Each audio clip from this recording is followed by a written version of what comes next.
Welcome to another session of Homeo Talks 2025. I am Mr. Harshit Kumar from Homeopathy 360. I am a second year student of JNHMC College and your coordinator for today's webinar. In today's webinar of Homeo Talks 2025, our today's topic is designing homeopathic evidence-based practice. Our speaker for today is Dr. Mayank. He is Professor of Organon of Medicine at JNHMC, Parur University, Limra, Vagodia. He has an experience of 13 years and 8 months. He completed his bachelor's degree and master's degree from Baroda Homeopathic Medical College and his PhD from Jawaharlal Nehru Homeopathic Medical College. He has published several research papers and articles. So now I would like to hand over to Dr. Mayank sir for further webinar. Thank you, Arshit. Uh, Welcome to today's session. I'll be talking about designing the evidence-based homeopathic practice. We'll continue with the session.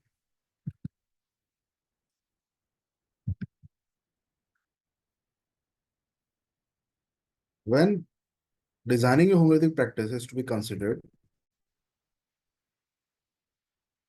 every single doctor who is going to become a doctor in soon to be in few years after completion of BHMS, they have to have a clear understanding of how to create an evidence-based practice.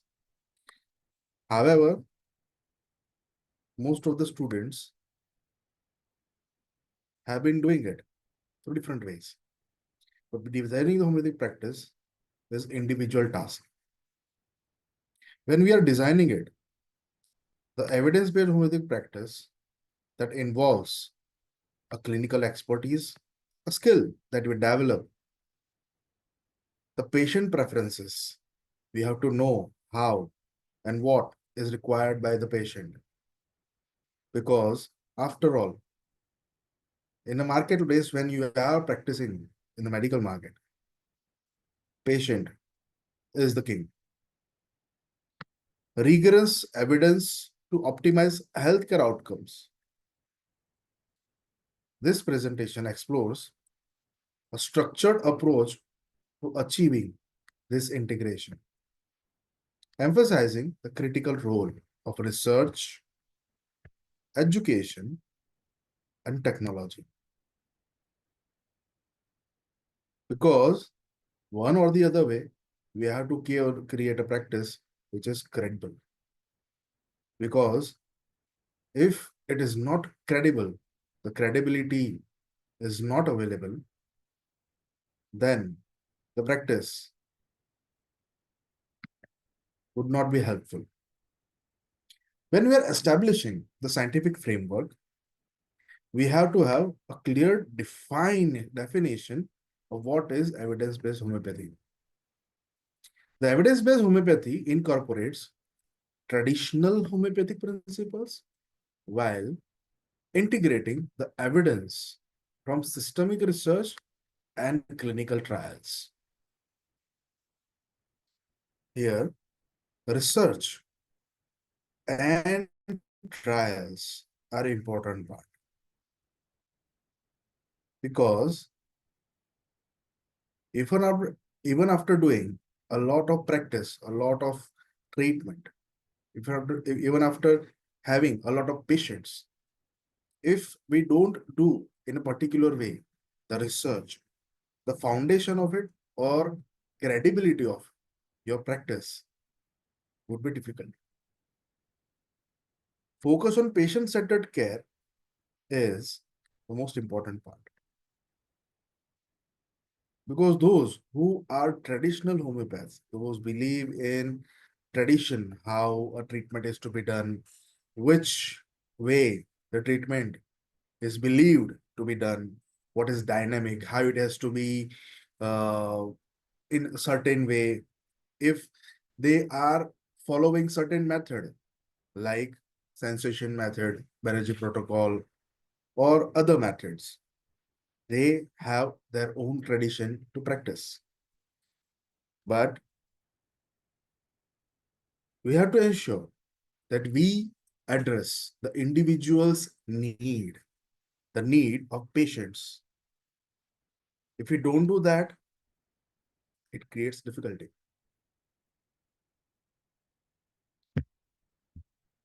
Building the knowledge base while we are doing it in academic environment, we require to review research. In JNHMC, we try to do that from the first standard. Sorry, the first BHMS year. Many of us, our students, have done researches. RCTs are still going on, and observational studies is being done since last few years. Here, interdisciplinary approach with homeopaths, researchers, and statistician for interpretation of finding is usually being done in research environment.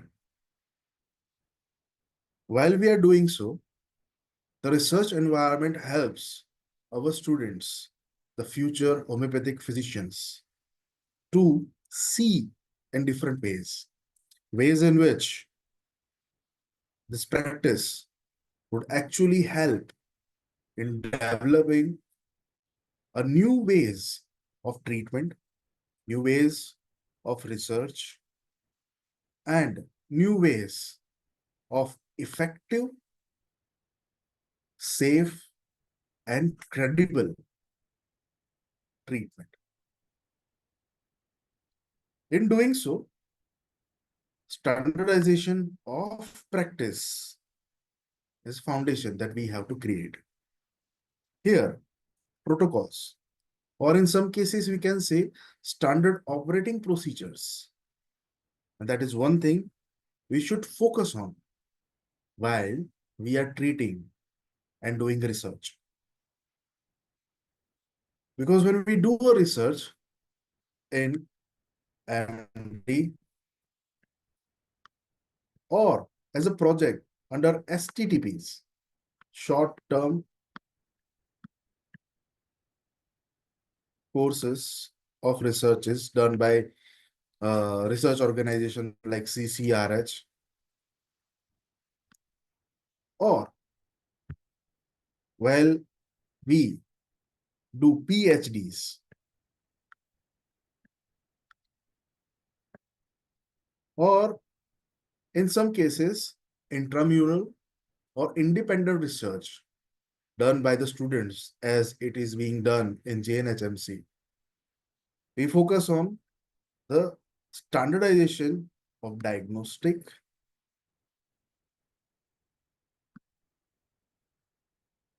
treatment, which provides a clear evidence base. And not just that, we standardize remedies too. There are medicines prepared in the pharmacy department of our college, which are used, applied, and the efficacy of which is to be examined by different processes.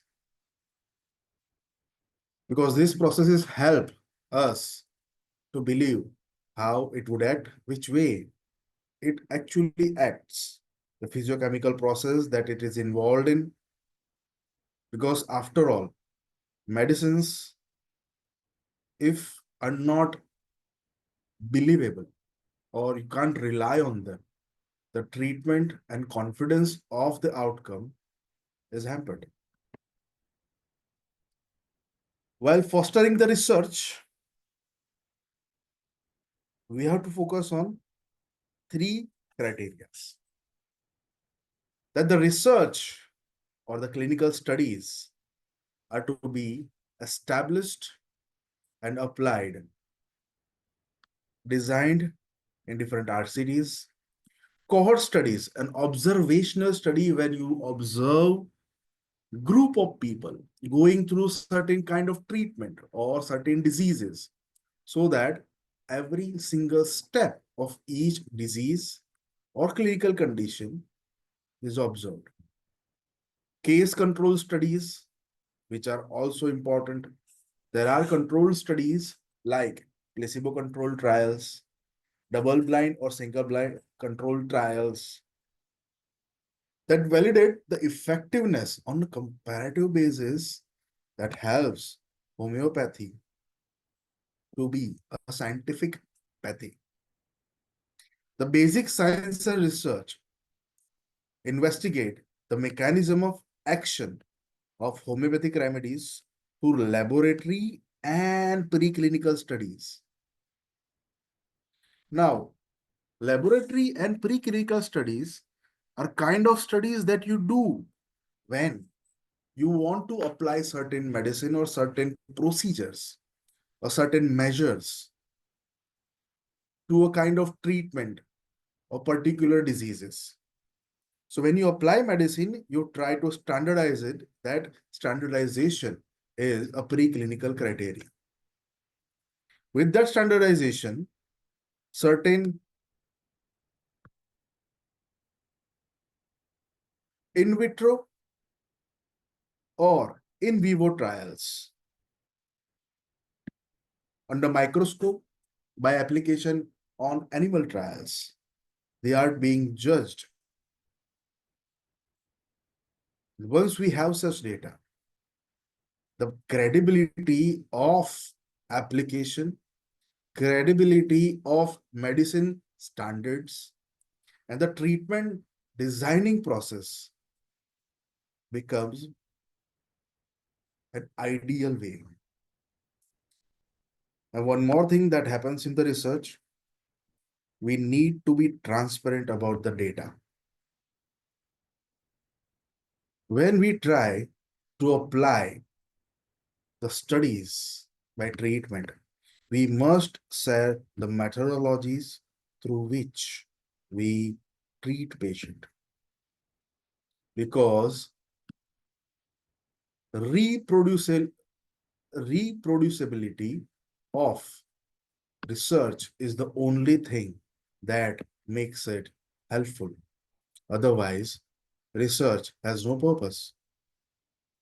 Raw data created through it and findings that are shared openly to the peers, means the people who are doing the same kind of work, people who are studying in the same fashion, people who are practicing for the same purpose. They try to apply, they try to follow, they try to understand by application. Once they validate, it is most helpful for your research.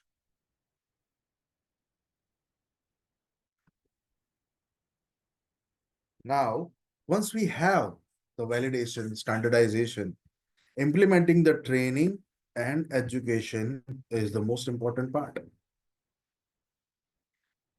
We have to train the practitioners who are going to become practitioners or who are practicing physicians.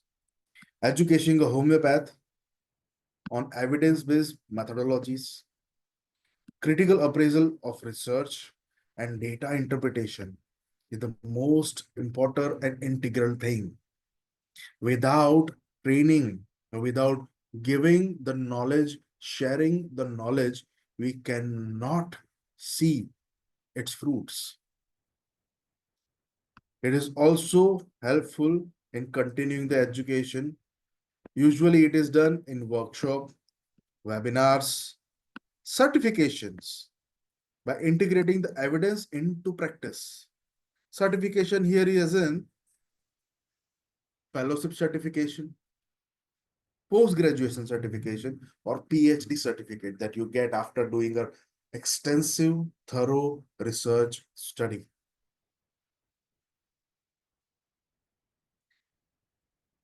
And by utilizing the modern tools, we can have clear data analysis to track outcomes. Once we have outcome tracked with refined practices, the evidence and outcome of your practice helps a lot.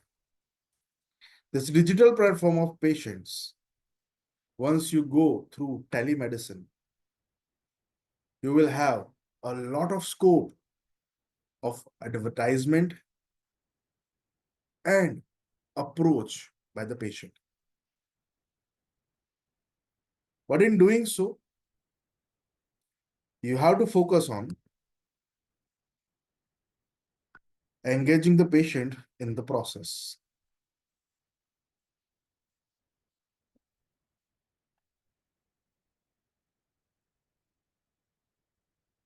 Many years ago, the practice that were done were physician-centered.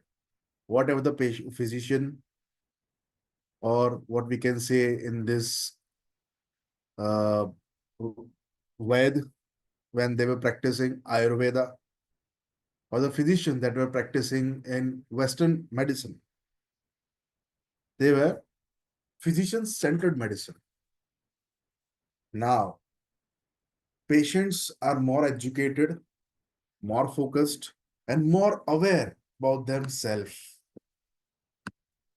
When they are aware about themselves, they need to know a lot of things. They would ask, how would the treatment work? How long will the treatment work? Would there be any relief? Do I need to continue with the other medication that I'm taking from others? As you can see, I have been practicing for a year, more than a year, for the treatment of diabetes mellitus. It is a lifestyle disease that requires lifestyle modification slowly, steadily, and in time, a years long treatment. While doing so, I can't make people stop their medication. I can't say them to take the medication of another pathies. But I have to assure them, like you have to assure your patients how to continue the medication. And with the help of your medication, they can slowly taper down, and at certain time they can, with the agreements of other pathies doctor, that they can stop the medicine. We have to educate the treatment options, how to do the treatment, what is going to happen. If a lifestyle disorder like diabetes happens, you have to teach them, you have to educate them, you have to make them aware about the diet and regimen. You have to make them aware about regimenal practices. And the most important part is that you have to make them aware about the regimen and dietary changes which are helpful for them, which are analogous to their own lifestyle, which are suitable to them. You can apply them, and likewise, you can modify slowly, slightly, and steadily. By giving the evidence of each of your outcomes, once you complete your small, steady studies, this expected outcome helps them to select your way of treatment. And once you do that and you have a positive outcome from the patient reported outcome helps you to create your practice, to have your practice go beyond a normal margin. As you can see, most of the doctors who are practicing homeopathy, they practice on every single disease. But as I have shown you, once you do that, you have to be aware about each disease with their treatment, which each medicine. It is most extensive. But while doing so, you have to expand. The expansion helps. This expansion has to be most specific by by having understanding and application to treatment of each disease one by one. From second year, first year, third year, you can do it. While doing it, you start practicing in one medicine or one treatment, one plan or one disease at a time. Have clear understanding and application of each specific disease. Once you do that, you must have an SOP,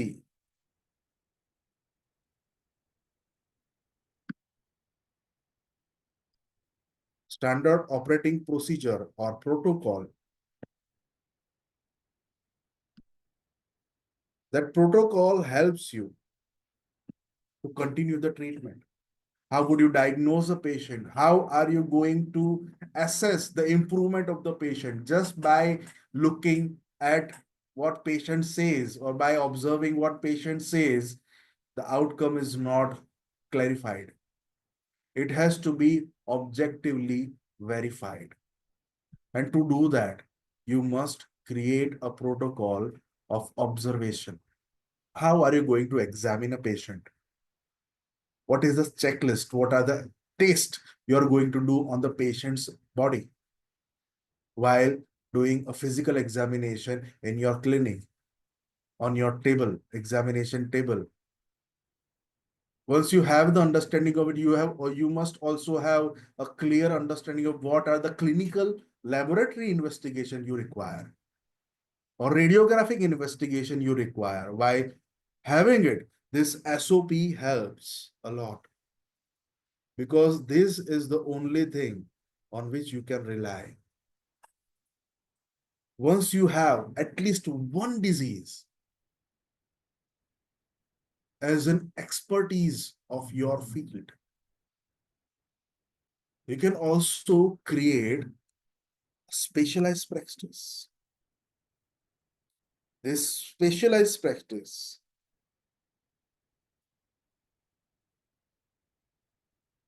can help you to grow. Let me give you an example. There is a company like Dr. Batras. Initially started with skin disease and hairs only. Now, while doing so, this has explored. At this time, there are more than 250 clinics all over the world, and each clinic earning crores because they have specialized practical regimen. They follow a certain SOPs while treating a patient. They created a real time expert processes which can't be denied. Their research and evidence are infallible.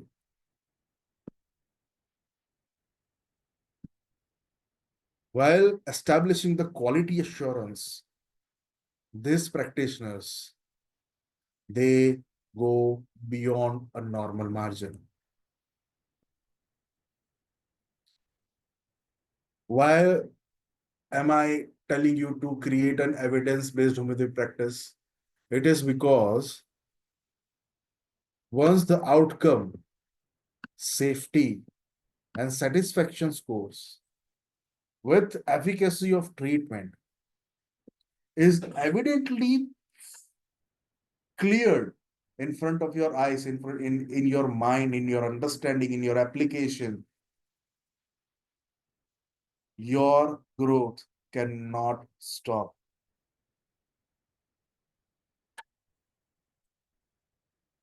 While doing so, please be clear, your quality must be peerly reviewed. Now, peer review, I can say most of the doctors, they are treating in their clinic who are doing specialized practice. They don't share their way of treatment. Most of the traditional treatment are limited in that way. because I am successful, I'm not going to give it to others. But if you share your way of treatment, then others may apply the same. If others, you find that others are failing in it, you can at least have a possibility to create a change while you are not having any negative outcomes. Research is one thing you have to give it to your peers so that a testing can be authenticated. Last but not the least, the evidence base requires a third party eye, something which is not associated. Here, interdisciplinary care is one thing we should give it to others. We should have at least possibility of interdisciplinary approach, because diseases like diabetes, cancer, hypertension, cardiovascular diseases, peripheral vascular diseases, neurogenic diseases, if we work alongside the conventional healthcare providers, we at least have an integrative care and an assurance of complementary support. Now, it has been a long time that pathies are fighting in between. We should have to advocate for inclusiveness. An inclusive way of treatment is the only way we can excel. We should promote homeopathy as part of broader holistic healthcare approach. With this, I'm concluding and giving you a clear guideline and steps through which you can have an evidence-based homeopathic practice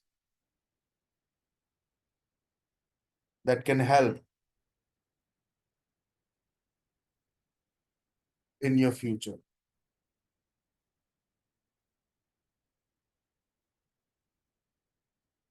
Thank you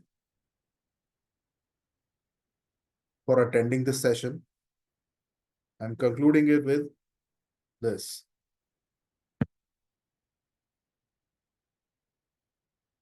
If you have any question, you can say.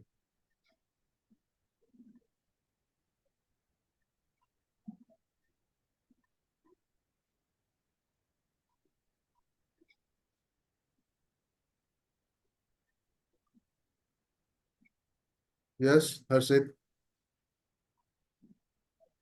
If anyone has any doubt, they can ask in the chat box or in the Q&A section.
Sir, I guess there are no doubts.